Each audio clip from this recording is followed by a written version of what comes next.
For the first time since the Fed began increasing interest rates, the entire housing landscape appears set to decline. During the pandemic, prices shot up by 50% nationwide. Then as the Fed increased interest rates, mortgage rates leapt and jumped from 3%, below 3%, to well over 7.5%. This, combined with a shortage in supply due to homeowners retaining their low-rate mortgages, has made housing affordability the worst it's been in years.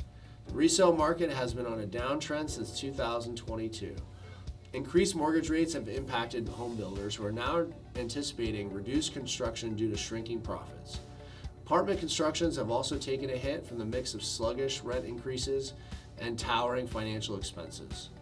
Economically, the lagging residential construction could hinder overall economic growth.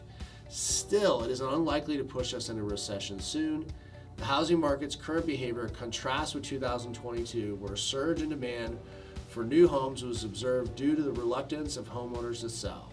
The optimism among builders has been dwindling, aligning with the downfall of their stocks and their profits. The National Association of Home Builders, Wells Fargo's sentiment indicator, recorded its lowest this month, predicting a decreased construction pace in the future. Recent data indicates a dip in multifamily housing starts, signaling potential economic slowdown in 2024. These housing market conditions are significant for investors, particularly given the recent sell-off in treasuries, spurred by strong consumption and high GDP growth expectations. Barclays economists suggest that the baby boomers are crowding out the housing supply.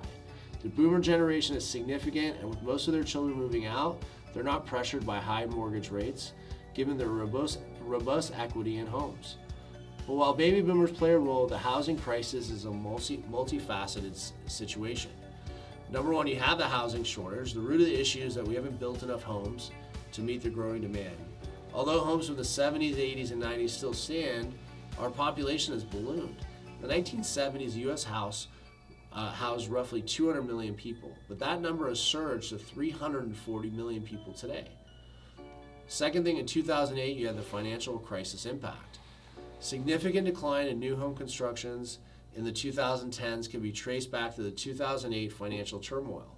The early to mid-2000s saw a frenzy of construction, but the subsequent bubble burst resulted in a severe pullback. The memory of the boom-bust cycle makes builders cautious. Without government incentives, it's challenging to visualize a surge in housing construction anytime soon. Number three, pandemic's ripple effect. Before 2020, housing prices have been fairly stable, but from 2020 onward, we witnessed a decade's worth of price increase in just a few years. The pandemic reshaped priorities.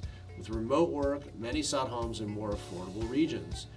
Coupled with unprecedented inflation rates, the housing market boomed unlike ever before. Number four, changing demographics. While baby boomers may dominate in the housing wealth, millennials and Gen Z are driving demand. Contrary to popular belief, these younger generations are gradually entering the homeowner phase. With over 70 million millennials either already or nearing their prime family building years, their demand for homes will only rise. For youngsters, the housing market poses challenges without quick solutions.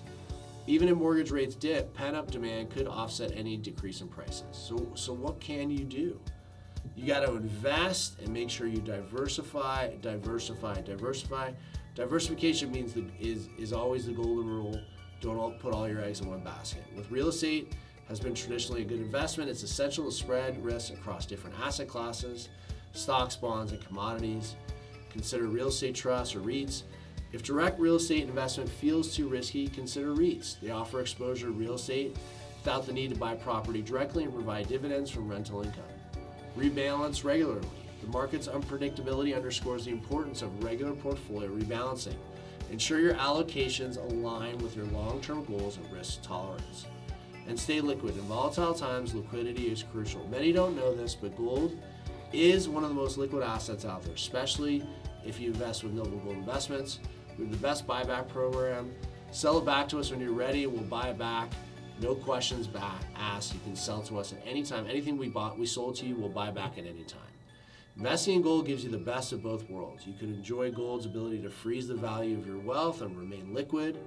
So if that's interesting to you, give us a call, 877-646-5347. That's 877-646-5347.